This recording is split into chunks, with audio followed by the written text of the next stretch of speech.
Assalamualaikum teman-teman. Kita masuk materi bab 5 ya. Perilaku hormat kepada orang tua. Pertama, bersikap baik, hormat dalam tingkah laku maupun tutur kata. Kedua, membantu orang tua. Kemudian yang ketiga, mendoakan orang tua. Keempat, menjaga dan merawat mereka. Taat kepada orang tua dikisahkan dalam kisah Nabi Ibrahim alaihissalam dan Nabi Ismail alaihissalam.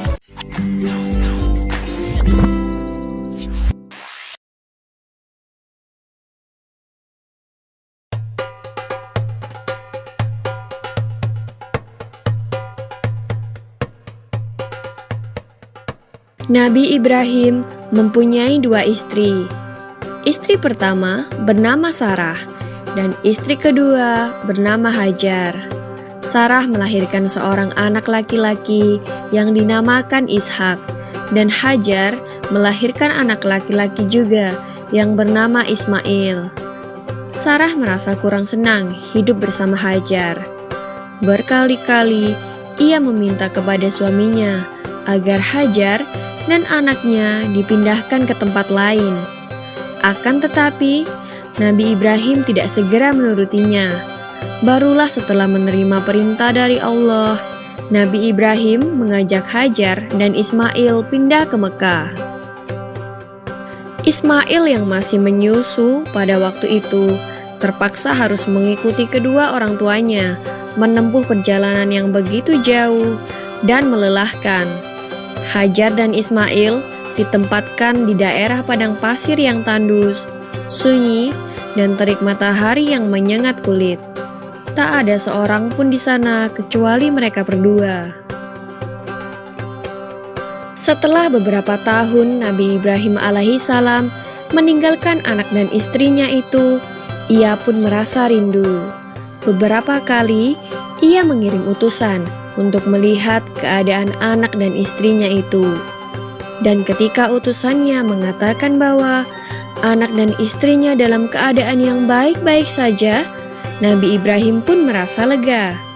Ternyata kehidupan istri dan anaknya itu diberi serba kecukupan oleh Allah Subhanahu wa Ta'ala.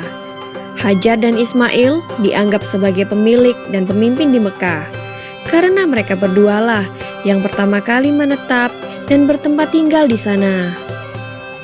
Demikianlah Nabi Ibrahim tidak dapat menahan kerinduannya. Ia pun berangkat ke Mekah dan bertemu dengan Hajar dan Ismail di padang Arafah. Anak dan istrinya itu sedang menggembalakan hewan ternak yang cukup banyak. Dalam perjalanan pulang ke Mekah, setelah menggembalakan ternak, mereka beristirahat di Musdalifah karena kelelahan dan akhirnya tertidur. Dalam tidurnya yang sebentar itu, Nabi Ibrahim alaihissalam mendapat wahyu melalui mimpinya. Ia diperintahkan oleh Allah untuk menyembelih Ismail. Anak kesayangannya itu harus dikurbankan sebagai bukti patuhnya Nabi Ibrahim terhadap Tuhannya. Seketika itu juga, Nabi Ibrahim terkejut dan berdebar-debar. Tampak begitu beratnya ujian kali ini.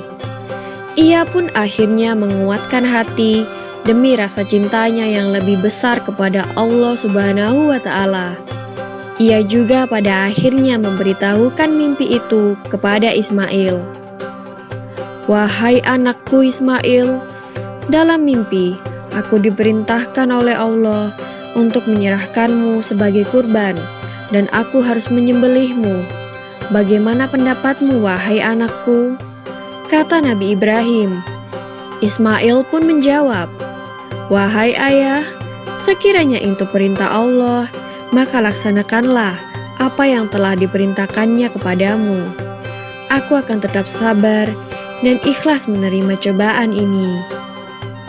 Dikisahkan iblis berusaha merintangi perintah Allah kepada Nabi Ibrahim. Berkali-kali iblis membujuk Nabi Ibrahim agar tidak melaksanakan perintah itu. Namun Nabi Ibrahim tetap melaksanakan perintah Allah, dan godaan iblis yang begitu dahsyatnya tak akan mampu meruntuhkan ketaatan Nabi Ibrahim kepada Allah. Nabi Ibrahim membawa Ismail ke atas bukit.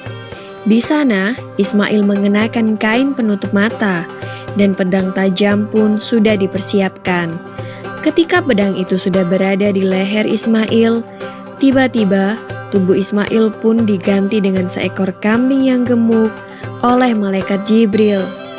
Dengan demikian, selamatlah Ismail dari penyembelihan. Allah Subhanahu wa Ta'ala berfirman kepada Nabi Ibrahim, "Hai Ibrahim, kau sudah melaksanakan perintahku dengan ikhlas. Sebagai gantinya, aku berikan binatang ternak untuk disembelih. Ini adalah cobaan besar bagimu." Peristiwa itu terjadi pada tanggal 10 Dzulhijjah di Mina, dan sampai sekarang dirayakan seluruh umat muslim sebagai hari raya Idul Adha. Dan umat Islam yang melaksanakan ibadah haji juga dapat melakukan kurban di Mina sebagai penghormatan atas Nabi Ibrahim alaihissalam. Demikian kisah Nabi Ibrahim alaihissalam. Semoga kisah ini dapat mempertebal iman kita kepada Allah Subhanahu wa Ta'ala. Amin ya Rabbal Alamin.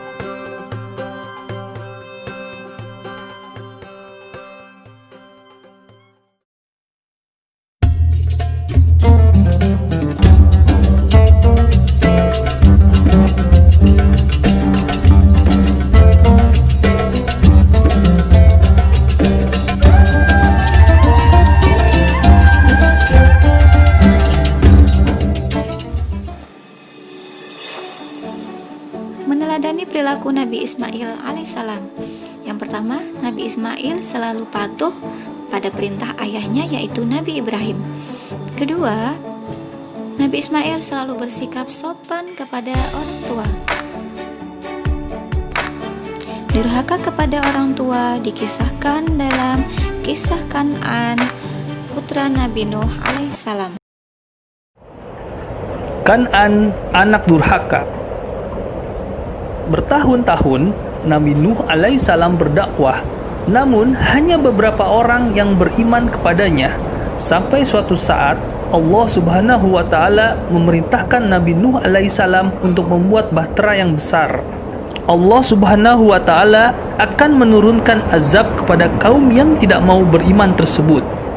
Berbulan-bulan Nabi Nuh alaihissalam membuat bahteranya. Setelah bahtera terselesaikan, Nabi Nuh alaihissalam mengajak umatnya untuk menaiki bahtera tersebut, namun hanya 80 orang yang mau menuruti ajakan Nabi Nuh. Nabi Nuh alaihissalam memasukkan berpasang-pasang hewan ke dalam bahteranya.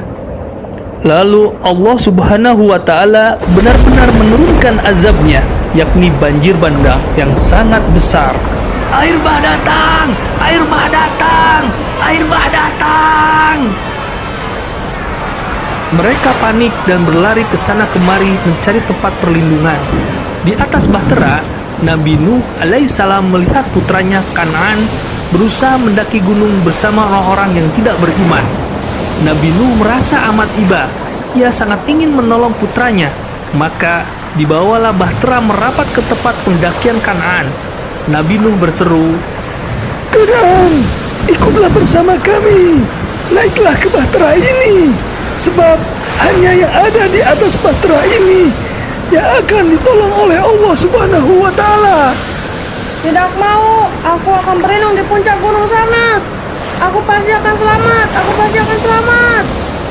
Kan'an tetap bersikeras mendaki gunung. Sedetik kemudian, banjir bandang yang maha dahsyat itu menyeret Kan'an di tengah pusaran air. Ia digulung ke sana kemari, lalu tenggelam, dan akhirnya ia pun mati.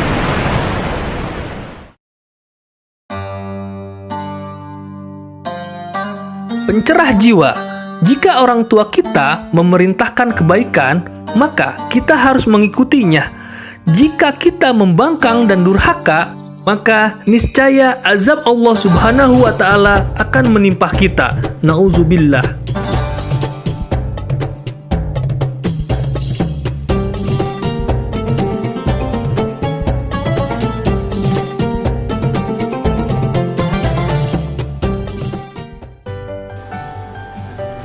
Oke, terus semangat belajar ya.